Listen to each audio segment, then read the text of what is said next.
بے شک۔ عارف بھائی السلام علیکم۔ وعلیکم السلام آغا جان، کیسے ہیں؟ ٹھیک ٹھاک ہے؟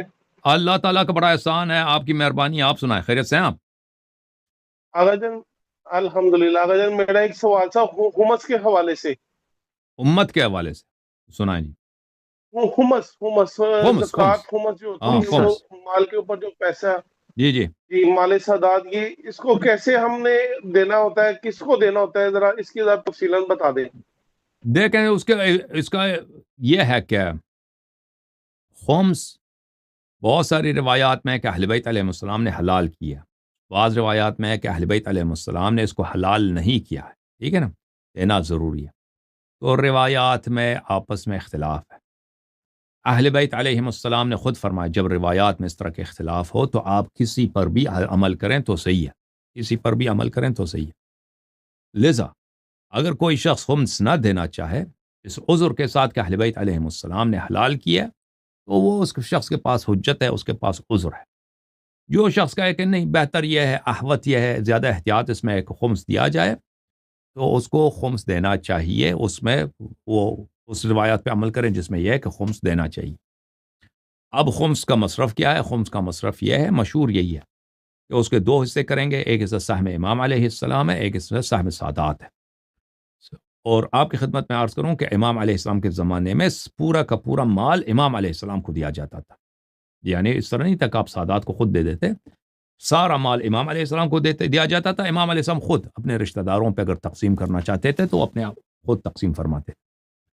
تو فی الحال مجتہدین یہ اور بہت سارے علماء یہ کہتے ہیں کہ دو حصے کرنا چاہیے، جو شخص خمس دینا چاہے تو وہ سہم کا دو حصہ کرے گا، اور دو حصہ۔ اب روایات اس کی اب کیا ہیں، وہ روایات بہت زیادہ ہیں، اس کا وقت نہیں، میں اختصار کے ساتھ آپ کو بتا دیتا ہوں۔ امام علیہ السلام کا جو حق ہے، علماء جو کہتے ہیں نا کہ مجتہد کو دے دیں اور مرجع کو دے دیں، اس کی کوئی حدیث نہیں ہے۔ اس کا شرعی طریقہ کار یہ ہے کہ اس کو کار خیر میں امام علیہ السلام کی جانب سے صدقے کے طور پہ خرچ کرنا چاہیے۔ یعنی اگر میرے پاس 10,000 مال امام ہے، کوئی بھی کار خیر ہے، تو اس میں امام معصوم علیہ السلام کی جانب سے صدقے کے طور پہ خرچ کروں گا، ٹھیک ہے نا، اس کی نیت سے۔ اور جو سہم سادات ہیں، جو غریب سید ہوں گے، ان کو دے دیں گے، ان پہ خرچہ کریں گے، ٹھیک ہے۔ یہ طریقہ کار ہے خمس کا، ٹھیک جی سر۔ آغا جان یہ ہم سیدوں کو جو دے دیتے ہیں پیسے، یا ہم اللہ کے نام پہ دے دیں، یا ہم کسی تبرک میں خرچ کر دیں، یہ اس میں ہو سکتا ہے کہ یہ حمص کے دائرے میں آ جائیں یہ پیسے؟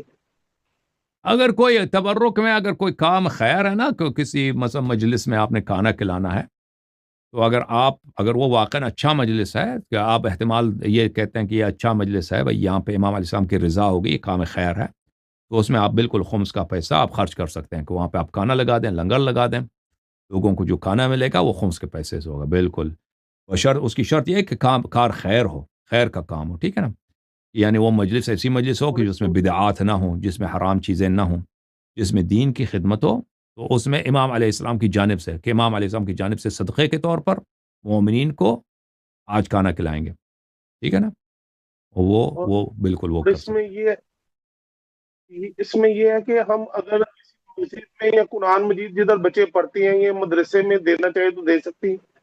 دیکھیں کوئی بھی کام خیر کی ہو، اچھے والے کام ہو، ٹھیک ہے نا، کہ اگر آپ کو احتمال ہے کہ یہ اللہ کی مرضی اس میں ہے کہ بھئی یہ اچھا کام، بچے قرآن سیکھ رہے ہیں، یہ بہت اچھا کام ہے، ٹھیک ہے نا، مدرسہ ایسا ہے کہ بچے وہاں قرآن سیکھ رہے ہیں، نمازیں سیکھ رہے ہیں۔ اگر کام ایسا ہے کہ وہ کار خیر نہیں ہے، وہاں پہ سیاست ہو رہی ہے، وہاں پہ ووٹنگ کہتے ہیں کہ وہاں پہ جلسہ ہو رہا ہے کہ بھئی ووٹ کس کو دینا ہے، ٹھیک ہے نا، مجلس بھی ہو رہے ساتھ سیاست بھی ہے، تصویریں بھی لگی ہیں سیاسی لوگوں کی، تو وہ وہ آپ کی ضمیر پر ہے، آپ اپنی ضمیر کو دیکھیں کہ یہ کام خیر کا کام ہے کہ نہیں ہے۔ اگر خیرات کا کام ہے، نیکیوں کا کام ہے، دین کا کام ہے، مثلا کوئی وہ فرض کریں کوئی یتیم خانہ ہے جہاں پہ شیعہ بچے یتیم ہیں، ٹھیک ہے نا، یہ بہترین کام ہے کہ آپ ایتام کے لیے ہدیہ تحفے لے لیں، بھائی سردیوں کا موسم آ رہا ہے، یتیموں کے پاس کمبل نہیں ہے، بھائی میرے پاس خمس کے پیسے ہیں، امام زمانہ علیہ السلام کے صدقے کی نیت سے یتیموں کے لیے بھائی میں 100 کمبل خریدتا ہوں، یتیم خانے کو دے دیتا ہوں کہ بھئی یہ بہت اچھا کام ہے، فرض کریں، ٹھیک ہے نا، اس طرح۔ یا کوئی مدرسے میں بچے قرآن سیکھ رہے ہیں، وہاں پہ کیا گیس نہیں ہے، سردیوں میں بہت سردی ہوتی ہے مسجد میں، امام بارگاہ میں، سوئی گیس لیتے ہیں، سلنڈر لیتے ہیں بھائی تاکہ یہاں پہ ہیٹنگ کا انتظام ہو جائے نا. اس طرح کار خیر میں اگر آپ لگا دیں یہ اچھی چیز ہے، ٹھیک ہے نا. جو بدعت ہے وہ مولوی حضرات کہتے ہیں ہمیں دے دو، وہ اس کی کوئی حدیث نہیں ہے. اوکے میرے بھائی، اللہ آپ کو عزت دے دے. Thank you sir. ٹھیک ہے.